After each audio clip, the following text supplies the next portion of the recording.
Yulan True and welcome to another exciting day in our galaxy. And just minutes ago, we got the new arc, at least from the point of view when I'm filming this. And in this video, I want to show you the temporal artifact loop. So what you have to do from the start to the beginning to go through the whole process once.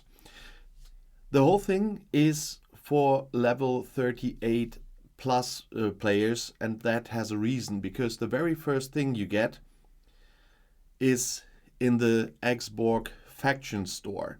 So let's go to the Xborg, and there you see two things. I already picked them because I needed to have all the stuff for the video. Every day you get temporal disruptors. Those you need in the for the restoration of the temporal artifacts, and we go to that later.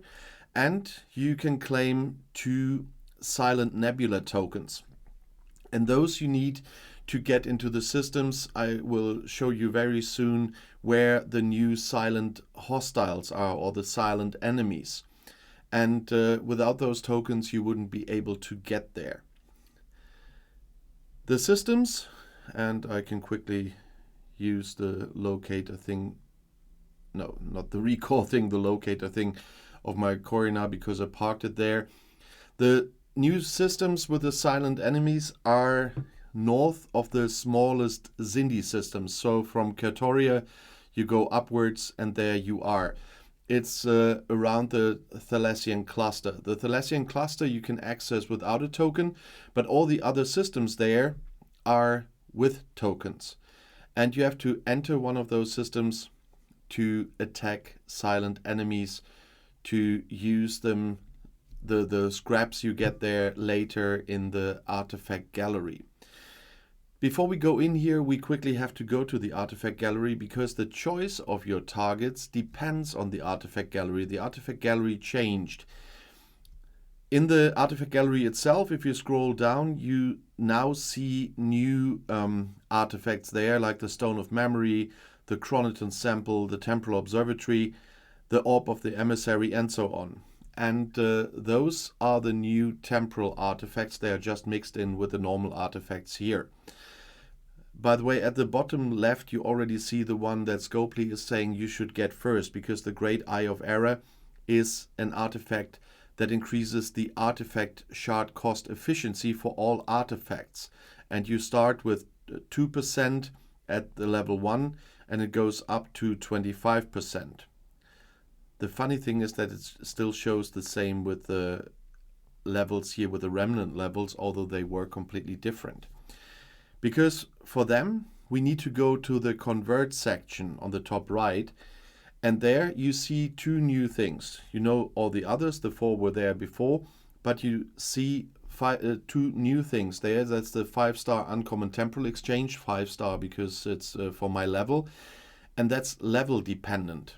And there you can see, if we go in there, that you can exchange temporal disruptor parts here, and those you get from the silent enemies.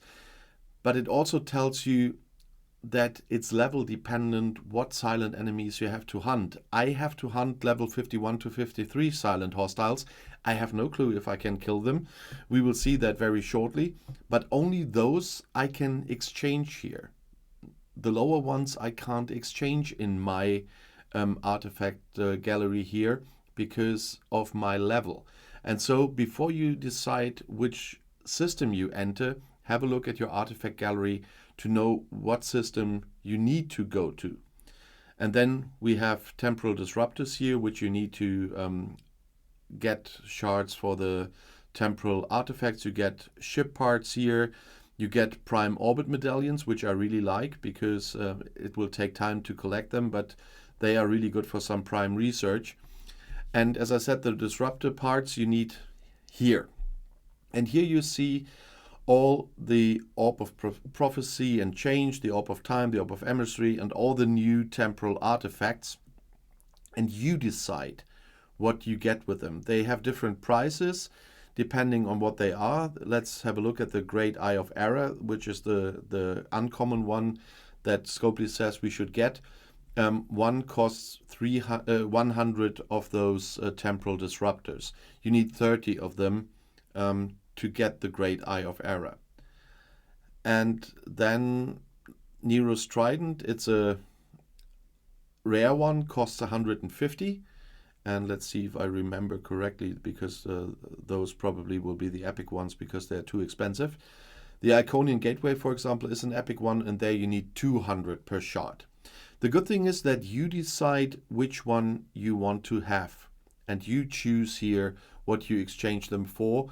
And it's not like the other ones from the Formation Armadas where you get certain shards and then by chance, and also in the other convert sections here, you must be lucky to get the ones you want. No, in this case, you choose what you get. Because I upgraded my station recently, I have to go to level 51 hostiles, which with a Corinar might be too high. So it might be that I only can take part in this later, but we will find out, because the token I got from the Xbox Faction Store, I will use now to go into the system, and I couldn't test it before filming because the promo code is not working, and that's an additional token I would have needed for testing, because the 2 I got from the Xbox section I need for my videos, because I'm doing the English one now and I'm doing the German one next. And for this I need both tokens, otherwise I have to cut and cut and cut in the videos. That's nonsense. And so we will just find out together if I can beat one of those hostiles. By the way, this week I'll also do a video on the crews. They are already in the announcement what they say you should use, but I will do some tests as well. And then on Thursday probably you will get a video on the crews. And I will of course do videos on the new officers, on the new battle pass and everything. So let's have a look into this level 51 system. There are enemies level 51 and 53. And I will definitely not attack a 53. But fortunately, there are different kinds. There are interceptors, which are probably my target, because my ship usually has an advantage against interceptors. But they are 286 million, and they have abilities. The Ruthless Pursuit increases the critical chance by 100% for the first 4 rounds. The Deadly Strike increases critical damage by 350% at the start of each round, and the hostile's critical damage cannot be reduced below 50%, so it's got a critical flaw thing as well. And the other one is that it applies burning for 6 rounds at the start of combat. So they are quite bad animals, so to speak. But they look nice. They look like something I've seen on Enterprise, I guess. But let's try what happens if we attack them. It will be interesting to see. As I said, couldn't test it before, and so we will know if I survive this at all, or if I have to wait until I finally reach level 53 and get my voucher, because this is the level 51 to 53 section. Should be possible without a voucher though, but we will see. It's kind of an experiment within the video, isn't that nice? And I died. So let's have a look at the battle protocol. It wasn't even close. So those are far too strong for me. I used one of the crews they said we should use, but this is not even getting close. The thing... Why is my ship so weak? Oh no, there's my fire. That's the damage I got. So my ship is doing the usual, but it got 150 million power. And so this thing is doing critical damage, critical damage, critical damage, critical damage like hell. And of course that my ship can't survive it that long. Let's see how many rounds were that. Just 4 rounds and I was dead. That's no surprise that they are that strong. So I will have to work on a bigger ship for that because they are insanely strong before I can take part in getting those temporal artifacts. I mean, I get some parts for getting it in the faction store. That's probably why they did that, because they are insanely strong. And I mean, look at 286 million. The Vorcha, when I get this, is about 100 million at the start. And the Vorcha is a level 53 ship. And I attacked a level 51 hostile. And in other cases, level 51 hostiles are just a joke for my Corinar. But even with the suggested crew here, it didn't work.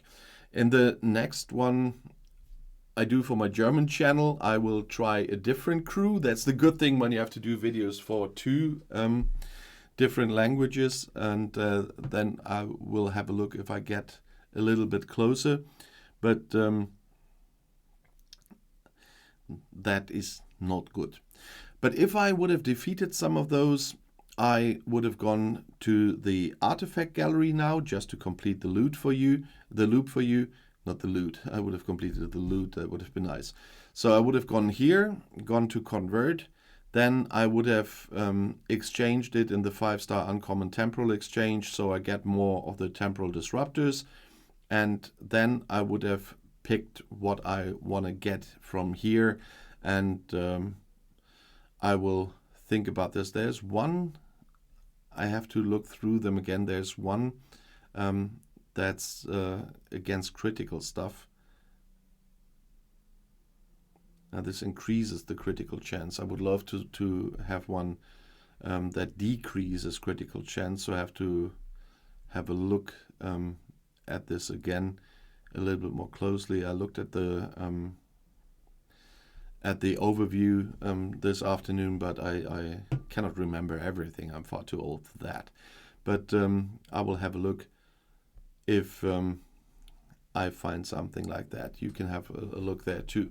But that would be the loop. You would go to the Xbox store, then get your tokens for the systems, and then you go to those systems and hunt those hostiles if you can, depending on the level that's shown to you in the artifact gallery, which you have to do to destroy them. And then afterwards you do the exchange in the artifact gallery and start restoring those temporal artifacts. So that was once the complete loot. I like loot. That's why I always say loot instead of loop. But this is for once the complete loop about this.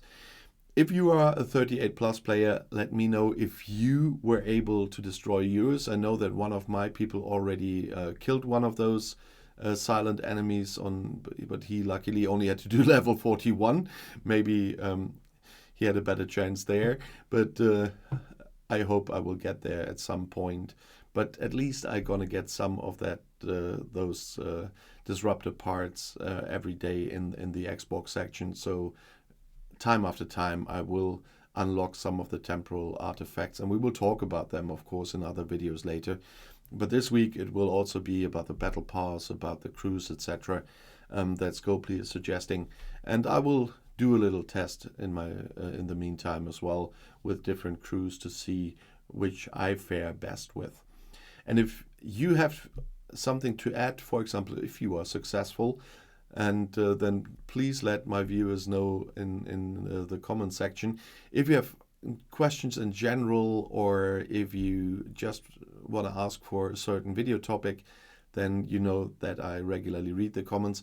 And if you just want to say hi and where you're from, I'm always happy to know where my active viewers are coming from on this channel. They are from all over the world, so some closer locations are really nice to know.